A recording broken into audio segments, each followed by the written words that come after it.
பார்வதி அம்மா பேசுகிற தாய் இந்தியா நாடு, டெல்லியிலேருந்து தமிழ்நாடு, உலக நாடு அந்த மூளையை வச்சு யூஸ் பண்ணி பூமியை பாழாக்குதான். அப்போ அதுக்கு முற்றுப்புள்ளி வச்சிட்டாரு. முற்றுப்புள்ளி வச்சா என்ன காரணம் அப்படின்னா, 2 காது செவியில் நோய் விட்டு அடைச்சாச்சுன்னா ஆட்டாமுட்டிக்காக பூமியில் என்ன கிடக்கும் அந்த வயிற்று உயிர் வாழுறதுக்கு தேடி பார்ப்பான் ஆணும் பெண்ணும். அந்த பவர் நோய் விடுவார். அந்த நோய் அப்படியே ஈ மூலியமாக போகும்.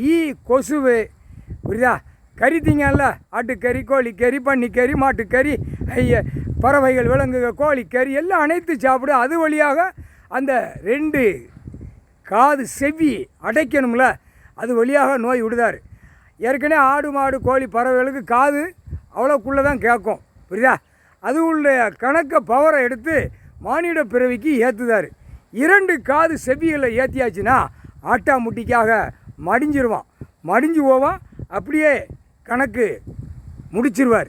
ஏன்னா காது செவி உள்ள கணக்கு பூரா எடுப்பார். எடுத்து எந்தெந்த நோய் எப்படி கொடுக்கணும், எப்படி வழியாக கொடுக்கணும், எப்படி காற்று வழியாக கொடுக்கணும், எல்லாம் அரசியல்வாதிக்கெல்லாம் இப்போ அடைச்சிருவார். அவர் திங்கக்கிழமை அன்னைக்கு அந்த பவரை விடுவார்.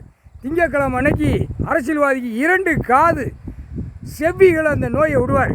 அரசியல்வாதிக்கு பல கோடி உள்ளவன், 2ஆம் நம்பர் திரிக்கிறவன், 2ஆம் நம்பராக மோசம் பண்ணுறது, இந்த பேப்பருக்கு மோசம் பண்ணி மூளை யூஸ் பண்ணி செய்தான்ல, மூளை அந்த காதை வச்சு தான் செய்வான். 2 காது, 2 செவ்வி, அந்த செவ்விகளை வச்சு அவன் 2 காதுகளை வச்சு அவன் மண்டையை திரிக்கான். காது வழியாக போகுது, மண்டையை யூஸ் பண்ணி திரிக்கான். காது வழியாக போகுது, மண்டையை அந்த மூளையை திரிக்கான், ஆணும் பெண்ணும். அப்போ திரிக்கான்ல, அதுக்கு நோய் விடுவார். நோய் விட்ட உடனே மூளையிலேருந்து அந்த நீர் வடியும்.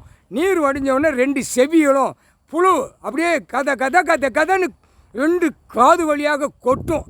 அந்த நோய் கடல் வழியாக மழை, காற்று, புயல் அது வழியாக விடுவார். உடையில் அவன் மூளை 2 காது செவிகள் இழந்து போகும். முக்கால்